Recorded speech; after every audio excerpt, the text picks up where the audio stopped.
Hello guys, good morning. Welcome back on for my educational hub. जो last lecture था उसके अंदर हम लोग स्क्वायर पोटेंशियल वेल को डिस्कस कर रहे थे और स्क्वायर पोटेंशियल वेल के अंदर हम लोगों ने ये r plus T equals to 1 ये बात बोला था कि ये कंप्लीट हो गया था यहाँ तक। अब हम लोग बड़े बड़े क्वेश्चन थे वो सारे कर लिए। अब कुछ दो छोटे क्वेश्चंस कराऊंगा वो इम्पोर्टेंट भी है, एग्जाम पॉइंट ऑफ व्यू से काफ़ी इंपॉर्टेंट क्वेश्चन है। अब क्या है उससे पहले मैं एक और चीज़ बता देता हूँ। ये जो चैप्टर है सेकंड चैप्टर मतलब सेकंड यूनिट आपका, इसके अंदर मैंने काफ़ी सारे टॉपिक्स पढ़ा है। लास्ट वाला जो टॉपिक था अपना स्क्वायर पोटेंशियल वेल, जिसको हम लोग वर्गाकार विभव कूप बोलते थे। स्क्वायर पोटेंशियल वेल वर्गाकार विभव कूप। तो ये आपका जो वर्गाकार विभव कूप है, वर्गाकार विभव कूप, ये वाला जो टॉपिक है, ये वाला टॉपिक मैंने आपको सेकंड यूनिट में करवाया है। ये सेकंड यूनिट में भी पूछ लिया जाता है, लेकिन ज़्यादा चांस ये होता है कि इसको थर्ड यूनिट के साथ में पूछा जाता है। ये वाला है थर्ड यूनिट में पूछा जाता है। मतलब एक तरीके से देखा जाए तो आपका थर्ड यूनिट का एक ये पॉइंट कंप्लीट हो गया है, एक टॉपिक कंप्लीट हो गया है। दूसरी बात है, मैंने ये जो इसका करवाया था इसका डेरिवेशन, तो मैंने यहाँ पे साथ में करवाने का पर्पज़ यही था कि जो पिछले वाले डेरिवेशन थे उन्हीं के सिमिलर डेरिवेशन था ये। तो इसीलिए मैंने इसमें चीज़ें मैंने डायरेक्ट आंसर्स बताए थे आपको, ताकि आप उसको खुद डिराइव करें पहले वाले मेथड से, सेम उसी तरीके से। तो जिन लोगों ने ये नहीं किया है वो करें इसको, क्योंकि ये इंपॉर्टेंट भी है, एग्जाम पॉइंट ऑफ व्यू से भी इंपॉर्टेंट है। और मैं जिस चीज़ के लिए इंपॉर्टेंट बोल रहा हूँ वो वाकई में ही इंपॉर्टेंट है, आप ये मान के चलिए। क्योंकि मैं बहुत कम चीज़ों के लिए ही इंपॉर्टेंट बता रहा हूँ, वो जो मुझे लग रहा है कि हाँ ये वाकई में इंपॉर्टेंट है वो ही इंपॉर्टेंट बता रहा हूँ। तो जिन चीज़ों के लिए मैं बोल रहा हूँ उन पे थोड़ा ज़्यादा फोकस करें, ठीक है। तो ये जो है वर्गाकार पोटेंशियल वेल, ये थर्ड यूनिट में है, ठीक है। अब आगे दूसरी चीज़ मैं बताता हूँ कि हम लोगों ने ये r प्लस टी तक का कर लिया था कि r प्लस टी 1 होता। अब मैं एक छोटे क्वेश्चन की बात कर रहा हूँ, कुछ दो छोटे क्वेश्चन की, ठीक है। तो लेट्स टॉक अबाउट, देखो ये जो नेक्स्ट है ये इंपॉर्टेंट है एग्जाम पॉइंट ऑफ व्यू से, और ये टॉपिक है अनुनादी प्रकीर्णन। इसको बोलते हैं resonant scattering, resonant scattering, resonant scattering, ठीक है। इसका क्या मीनिंग होता है? ये छोटा क्वेश्चन आता है जनरली, बड़ा क्वेश्चन भी आ जाता है, बड़े क्वेश्चन के साथ में भी ये छोटा चिपका दिया जाता है, तो फिर ये भी करना पड़ता है। ये जो है अनुनादी स्कैटरिंग या जो है रेजोनेंट स्कैटरिंग, ये कौन से टॉपिक से रिलेटेड, अभी जो जस्ट टॉपिक कंप्लीट हुआ ना उस टॉपिक का ही हिस्सा है ये, और उस टॉपिक के जो डेटा आए थे अपने पास वो डेटा ही काम में लूंगा मैं, ठीक है। अब देखो क्या है, मैं कुछ उससे पहले लिखवा देता हूँ ताकि आपको फिर लिखवाने से समझ में आएगा ये टॉपिक कैसा। तो पहले लिख लो,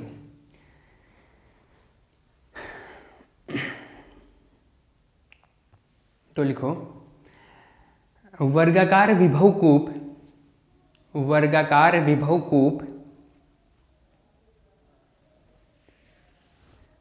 में कण की ऊर्जा, वर्गाकार विभव कूप में कण की ऊर्जा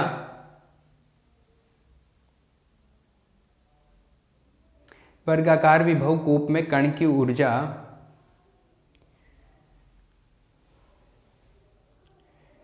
कूप की,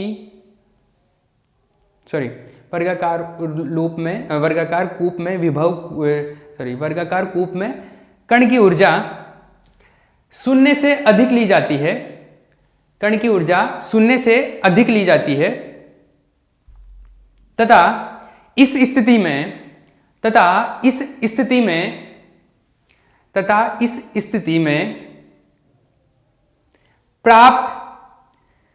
प्राप्त पारगमन गुणांक तथा परावर्तन गुणांक, तथा इस स्थिति में प्राप्त पारगमन गुणांक तथा परावर्तन गुणांक को निम्न प्रकार से प्रदर्शित किया जा सकता है, निम्न प्रकार से प्रदर्शित किया जा सकता है। इंग्लिश में लिखो, the energy of A particle, the energy of the particle, the energy of the particle in a square potential well the energy of the particle in square potential well is always taken greater than 0, is always taken greater than 0, and the results of reflection coefficient and transmission coefficient, and the results of reflection coefficient and transmission coefficients are discussed in this way, are discussed in this way. ठीक है, मैं क्या बोला, मैं ये बोला कि जो स्क्वायर पोटेंशियल वेल है, मतलब जो लास्ट टॉपिक था जो हमने लास्ट लेक्चर के अंदर कंप्लीट किया, उसमें स्क्वायर पोटेंशियल वेल वर्गाकार विभव कूप के बारे में बात कर रहे थे हम लोग। और वर्गाकार विभव कूप जो होता है, स्क्वायर पोटेंशियल वेल जो होता है वो होता है इस तरीके से, यही बोला था। ये एनर्जी का लेवल जीरो एनर्जी लेवल है, इससे नीचे नेगेटिव में एनर्जी है, इसलिए हमने ये बोला था कि इसकी जो गहराई है वो ये है वी नोट, या मैं इसको ऊंचाई में बोलूं तो ऐसे बोल सकता हूं माइनस वी नोट ऊंचाई। माइनस वी नोट ऊंचाई का मतलब एक्चुअल में गहराई है वो, है ना। तो इसकी हाइट कितनी है, माइनस वी नोट, या डेप्थ बोलूं गहराई कितनी है तो वी नोट, समझ रहे हो ना। तो ये चीज है। और पार्टिकल जो है वो पार्टिकल अगर इधर से आ रहा है इस तरफ से, तो उसकी जो एनर्जी है पार्टिकल की, ये जीरो एनर्जी लेवल है, ये जीरो एनर्जी लेवल है, तो जीरो से ज्यादा ही होती है। कुछ लोग ऐसे बोलते हैं इसकी हाइट से क्या होता है, ज्यादा होती है। हाइट से ज्यादा मतलब जीरो से ज्यादा ही होने का मतलब है ये। तो E is greater than zero, और पार्टिकल इधर से आ रहा है। क्लियर है। इस सिचुएशन में जो रिफ्लेक्शन कोफिशिएंट, परावर्तन गुणांक और ट्रांसमिशन कोफिशिएंट, पारगमन गुणांक के जो वैल्यूज आए हैं वो मैं लिख रहा हूं। तो आपके पास में जो आया था परावर्तन गुणांक, परावर्तन गुणांक, इसको बोलते हैं रिफ्लेक्शन कोफिशिएंट, रिफ्लेक्शन कोफिशिएंट इसको बोला था हमने R, और R का जो वैल्यू आया था वो कुछ 1 + 4E + V नोट, और ये आया था V note square sine square alpha A का होल इनवर्स। आई थिंक ये आया था, एक बार मैं कंफर्म कर लूँगा अभी। ये रिफ्लेक्शन कोफिशिएंट का वैल्यू आया था, और एक आया था ट्रांसमिशन कोफिशिएंट, परावर्तन गुणांक। ये पहले जो वैल्यूज आए ना उन्हीं को काम में लेके इनको दूसरे तरीके से अब स्टडी कर रहा हूं मैं। तो परावर्तन पारगमन गुणांक, पारगमन गुणांक इसको बोलते हैं transmission coefficient, transmission coefficient, transmission coefficient T = 1+, ये उल्टा हो जाता है इसमें, V note square sine square alpha A upon ये 4E + V नोट, ये इनवर्स। ठीक है, ये आता है R और T, ये दोनों चीज़ें आ गई। एक बार मैं श्योर कर लेता हूँ कि आंसर्स यही थे क्या, मिस्टेक नहीं होना चाहिए, क्योंकि अगर यहाँ पे मिस्टेक हो गया फिर आगे मिस्टेक ही होता रहेगा। ये वैसे ये याद होना चाहिए, लेकिन मुझे याद नहीं रहती है चीज़ें, आपको याद रखनी है क्योंकि आपको एग्जाम में अपीयर होना है। ठीक है, हाँ यही है। ये दोनों चीज़ें हैं, R और T के वैल्यूज आ गए हैं ना। अब देखो इनको, इन पे पर्टिकुलर में कंडीशन ले रहा हूँ। ये जो हमने टॉपिक का नाम लिखा है ना, ये रेजोनेंट स्कैटरिंग, अनुनादी प्रकीर्णन, इसका मीनिंग क्या है अभी पढ़ते पढ़ते समझ में आएगा। ठीक है, अभी तक हम लोग क्या कर रहे हैं, हम लोग जो पहले वाला केस थे उसी को हम लोग, उसके जो रिजल्ट्स आए ना उन्हीं को आगे डिस्कस कर रहे हैं। ठीक है, R और T आगे। अब देखो, अगर मैं कोई कंडीशन लूं, केस ऐसे ले रहा हूं मैं, इफ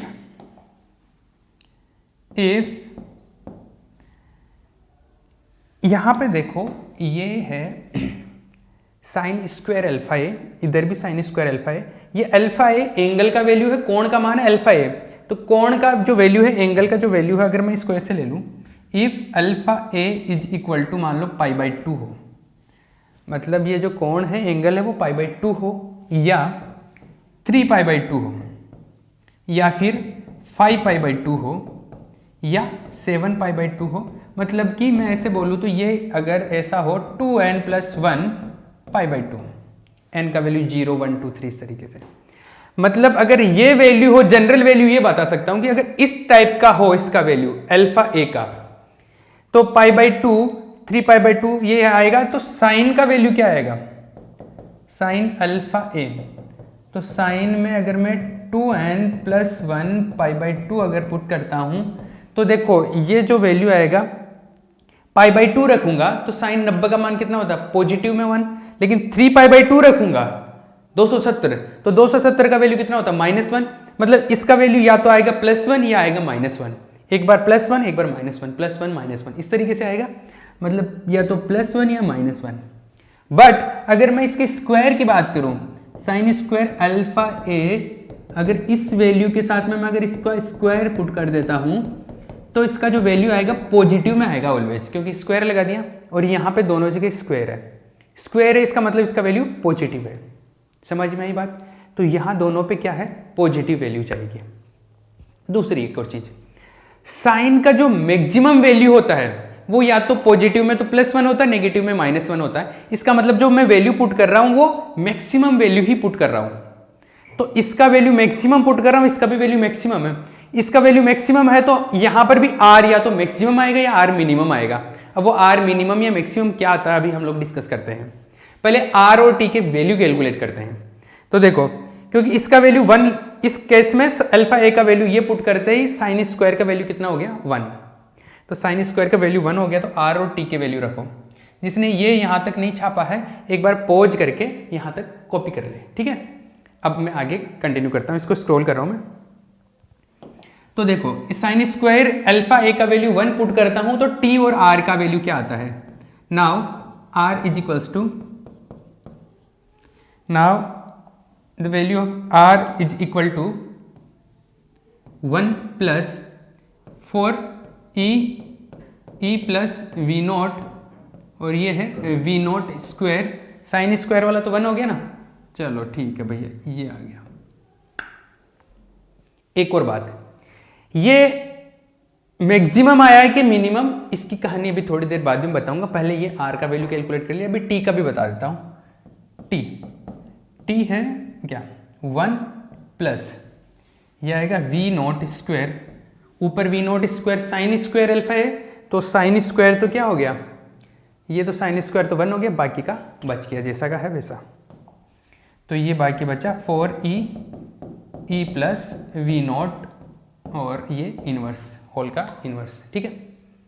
बातें समझ में आई, ठीक है भैया। r और t आ गया। अब सुनना मेरी बात, r और t का वैल्यू मिल गया। अब ये r मैक्सिमम है या मिनिमम है ये डिसाइड करते हैं। देखो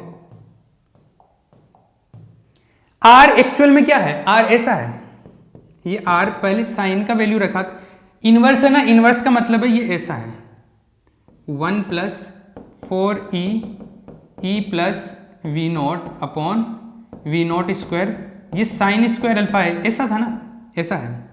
अब देखो साइन स्क्वायर का मैक्सिमम वैल्यू रखा हमने 1, अगर इसका वैल्यू मैक्सिमम है तो जो अपॉन में है नीचे है तो ये मैक्सिमम है, तो ये पूरा वैल्यू क्या होगा, मिनिमम, क्योंकि डिवाइड बड़ी संख्या से करेंगे तो छोटा हो जाएगा ना।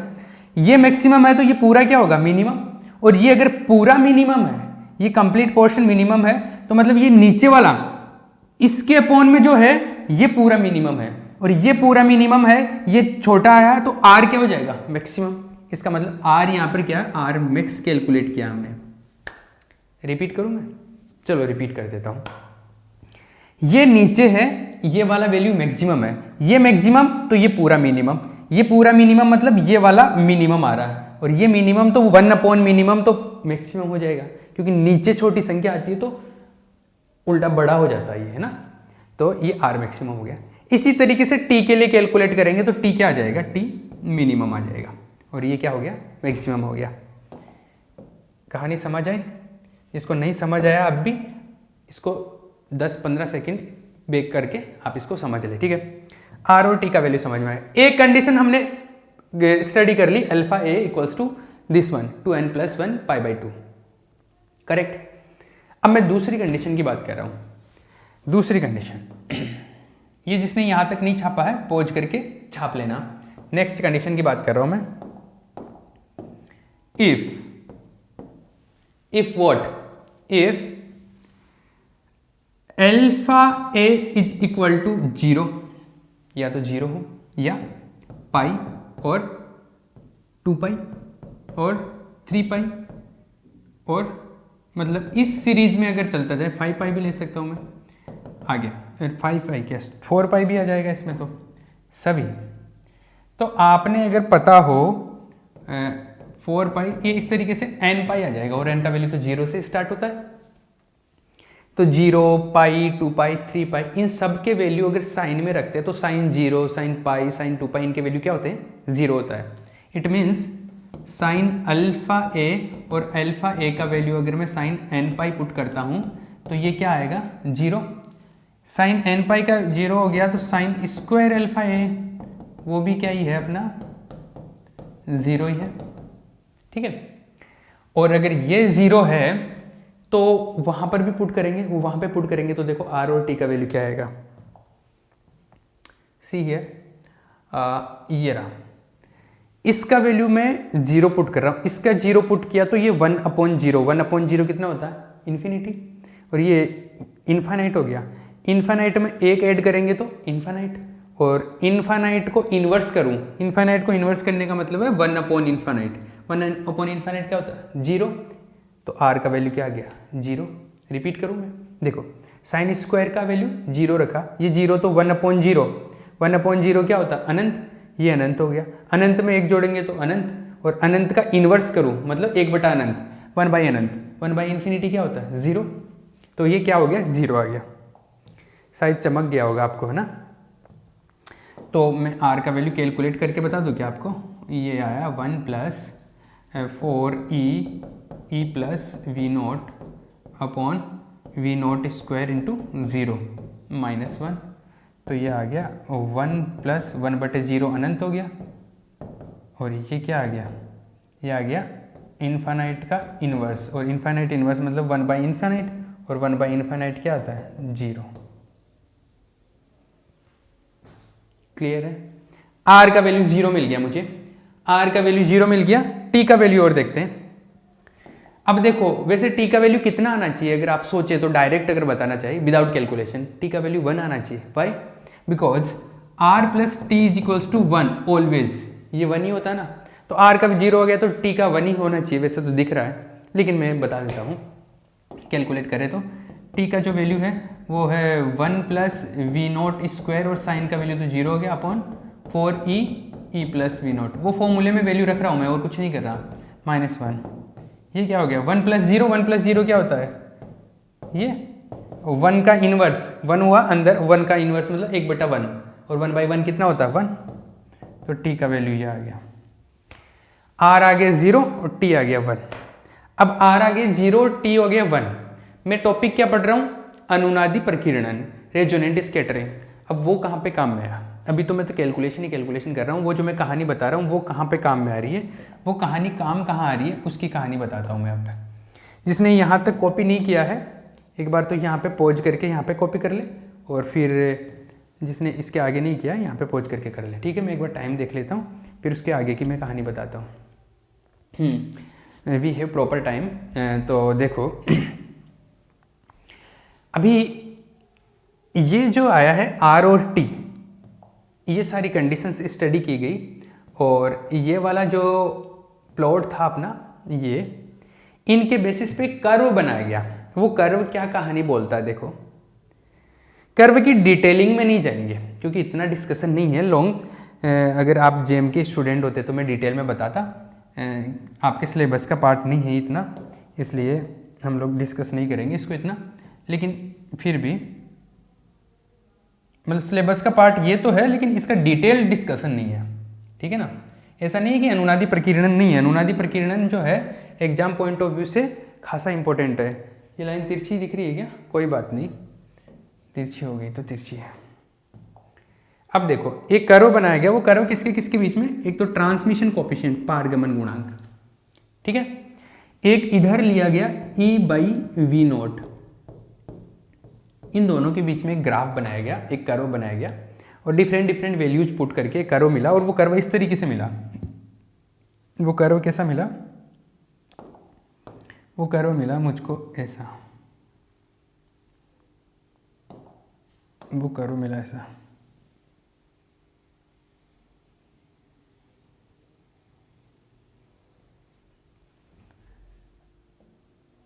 इस तरीके से। क्या देखना, इस कर्व का सेंस समझना आप। ये कर्व ये बोल रहा है कि E बाई वी नोट का वैल्यू अगर मैं धीरे धीरे धीरे धीरे इंक्रीज करता हूं, बढ़ाता हूं, तो T का वैल्यू एक मैक्सिमम वैल्यू तक जाके आता है। ये मैक्सिमम वैल्यू, ये मैक्सिमम वैल्यू, और ये मैक्सिमम वैल्यू, ये मैक्सिमम वैल्यू, ये मैक्सिमम वैल्यू।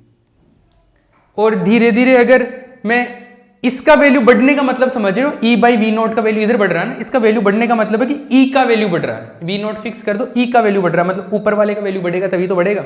तो एनर्जी का वैल्यू बढ़ रहा है। कौन सी एनर्जी का? जो पार्टिकल उधर से आ रहा है ना, उसी की तो एनर्जी है E। उसकी एनर्जी अगर इंक्रीज करता हूं तो क्या होता है, इस टाइप का एक कर्व मिलता है मुझे। और इस टाइप का जो कर्व मिला, उस कर्व में क्या हुआ, उस कर्व में ये धीरे धीरे जैसे जैसे एनर्जी बढ़ाऊंगा ये आगे जाके और फ्लैट हो जाएगा ऐसे। ठीक है, बिल्कुल। मतलब कि ये ट्रांसमिशन कोएफिशिएंट का वैल्यू ये 1 को शो कर रहा है, ये 1 है यहाँ पे ट्रांसमिशन का। जो मैक्सिमम वैल्यू आया है ना ट्रांसमिशन का, अधिकतम मान 1 होता है। जहां पर इसका वैल्यू 1 होगा ट्रांसमिशन का, वहां पर रिफ्लेक्शन का वैल्यू 0। इट मींस ये वो पॉइंट्स है जहां पर रिफ्लेक्शन कोएफिशिएंट 0 है और ट्रांसमिशन कोएफिशिएंट क्या है, 1 है। तो अब बात को सुनना, रेजोनेंस आपने पढ़ा है, इलेक्ट्रॉनिक्स में पढ़ा होगा कहीं पे, या जहां पे पढ़ा मैं उसकी एक बात बता देता हूं कि रेजोनेंस से आप क्या सेंस समझते हो। जो अनुनाद होता है वो क्या होता है, आपने जहां पे भी अनुनाद पढ़ा होगा आपने ऐसे कर्व पढ़ा होगा और आपने ये बोला होगा कि इस पॉइंट पर क्या मिल रहा है, मुझे मैक्सिमम मिल रहा है। और जहां पर मैक्सिमम वाली कंडीशन को डिस्कस करते हैं, मतलब कोई भी पर्टिकुलर क्वांटिटी का वैल्यू वहां पर क्या होता है, अधिकतम होता है। तो मैक्सिमम मिल रहा है और वहां पर जहां पे मैक्सिमम मिल रहा है उसको हम लोग क्या बोलते हैं, अनुनाद की स्थिति बोलते हैं, रेजोनेंट कंडीशन बोलते हैं। यहां पर भी यही सिचुएशन आ रही है, यहां पर रेजोनेंस हो रहा है, यहां पर भी मैक्सिमम मिल रहा है, यहां पर भी मैक्सिमम। मतलब ये डिफरेंट वैल्यूज के लिए डिफरेंट रेजोनेंट कंडीशंस है। यहां पर भी रेजोनेंट, यहां पर भी रेजोनेंट, यहां पर भी रेजोनेंस, यहां पर भी अनुनाद। इन अलग अलग पॉइंट्स पे अनुनाद की स्थितियां बन रही है, मतलब मैक्सिमम वैल्यू जा रहे हैं। इसलिए इसको अनुनादी स्थिति या अनुनादी प्रकीर्णन, रेजोनेंट स्कैटरिंग बोला जाता है। आई बात समझ में? ठीक है, तो T और इसके बीच में एक कर्व बनाते हैं तो ये इस तरीके से आता है। दूसरी एक और बात बता दूं, बात क्या बता दूं, ये कर्व बना लो पहले और इसके बाद में मैं यहाँ पे कुछ लिखवा देता हूँ, फिर और एक्स्ट्रा इन्फॉर्मेशन और दूंगा जो मतलब सेंस समझाती है। ठीक है, ये यहाँ तक हो जाएगा। इसके बाद में यहाँ पे पॉज करके एक बार साइड में ग्राफ बना लो। देखो डायग्राम जब भी बनाते हो इस तरीके से बनाया करो कि ये जैसे आपका पेपर है, आपका एक कॉपी का पन्ना है, उस पर जैसे इस तरफ डायग्राम बना लिया करो, इधर लिखा करो ऐसे।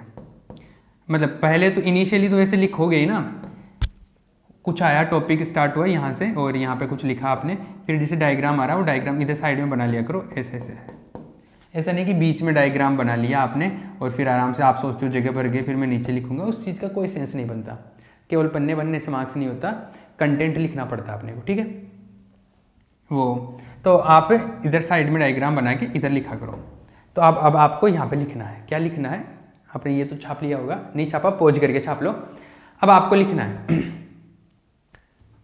अब वो लिखना क्या है, मैं कुछ चीज़ें बता रहा हूँ। देखो मैं पहले थोड़ा सा और बता देता हूँ इसके बारे में। ऐसा है,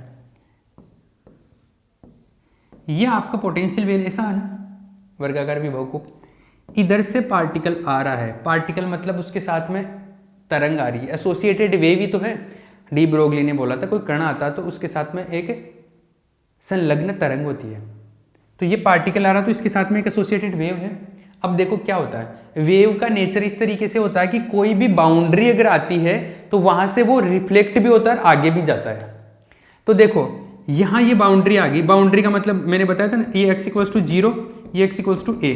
यहाँ पर विभव का मान चेंज होता है, पोटेंशियल चेंज होता है, क्योंकि इससे पहले यहाँ पे पोटेंशियल 0 था, इसके बाद में -v0 हो जाता है पोटेंशियल, इसके बाद में वापस से 0 हो जाता है। तो एक बाउंड्री ये है, एक बाउंड्री ये है। तो जब पार्टिकल इधर से आ रहा है मतलब वेव आ रही है, तो एक बाउंड्री आ गई तो यहाँ से कुछ रिफ्लेक्शन होगा वेव का, यहाँ से परावर्तन होता है, एक आगे जाएगा, एक इस बाउंड्री से भी रिफ्लेक्शन होगा। तो इन दोनों बाउंड्री से ये जो रिफ्लेक्टेड वेव है, ये जो परावर्तित तरंगे हैं, ये दोनों परावर्तित तरंगे मतलब x इक्वल्स टू 0 वाली परिसीमा से और x इक्वल्स टू a वाली बाउंड्री से, इन दोनों बाउंड्री से तरंगे परावर्तित होगी और परावर्तित होने के बाद में वो अध्यारोपित होगी मतलब मिलेगी। और अध्यारोपण कैसा होता है इनका? विनाशी अध्यारोपण होता है, मतलब कि ये डिस्ट्रक्टिव सुपरपोजिशन करती है, मतलब एक दूसरे को कैंसिल आउट कर देती है। और कैंसिल आउट करेगी मतलब रिफ्लेक्शन जो है वो कैंसिल आउट हो गया, रिफ्लेक्शन कैंसिल आउट मतलब R0 हो जाता है। तो ये R0 इस कंडीशन में होता है, इस वजह से होता है। और जहां जहां R0 हुआ वहां T1 हो गया, और जहां T11 हुआ वहां पर क्या हो गया? अनुनाद की स्थिति बन गई, रेजोनेंस कंडीशन बन गई। तो रेजोनेंस कंडीशन कैसे बनती है उसका लॉजिक बता रहा है, ये जो ग्राफ बनता है ना, ये रिपीट करूं, हल्का सा मैं बता देता हूं फिर लिखवा देता हूं। यहां से रिफ्लेक्शन हुआ, यहां से रिफ्लेक्शन हुआ, दोनों रिफ्लेक्टेड जो वेव्स थे वो सुपर इम्पोज हुई, वो क्या बोलते हैं उसको, सुपर इम्पोज मतलब अध्यारोपण हुआ, और अध्यारोपण के बाद में R क्या हो गया? 0 हो गया। ठीक है, क्योंकि डिस्ट्रक्टिव इंटरफेरेंस वो सुपरपोजिशन होता है और वो खत्म हो गया, एक दूसरे को खत्म कर लिया। R0 तो T1 हो गया, ये सारे पॉइंट्स पे क्या हो गया? रेजोनेंस हो गया। तो इसकी पहले डेफिनेशन लिख लो। डेफिनेशन क्या? इससे डिटेल लिख लो, 3 मिनट ही बचे हैं, फटाफट लिखो। हाँ।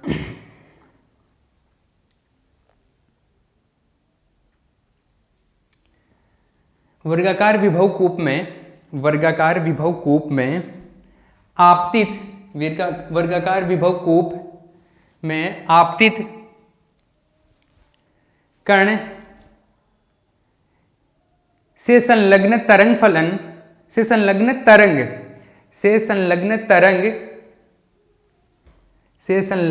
तरंग दो परिसीमाओं x इक्वल्स टू 0, दो परिसीमाओं x इक्वल्स टू 0 एवं x इक्वल्स टू a, दो परिसीमाओं x equals to 0 and x equals to a से परावर्तित होती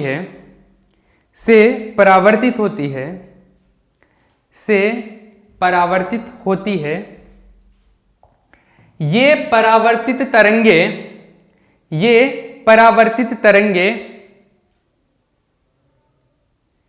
विनाशी अध्यारोपण करती है। ये परावर्तित तरंगे विनाशी अध्यारोपण करती है, अर्थात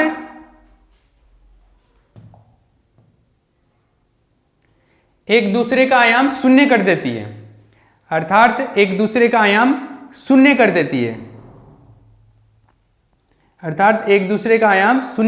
है, जिसके कारण परावर्तन गुणांक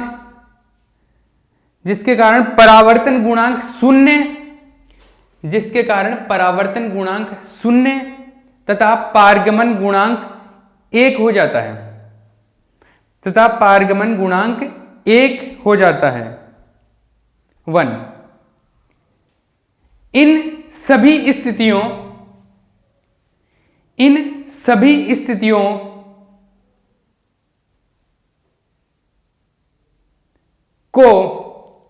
स्थितियों को जहां पारगमन गुणांक 1 हो जाता है, अनुनाद की स्थितियां कहते हैं। ठीक है, बात समझ में आ गई? कंप्लीट आई बात समझ? इंग्लिश में जो लिखवाना है नेक्स्ट पार्ट में आप देख लेना, इंग्लिश वाले। ठीक है, अभी टाइम अप।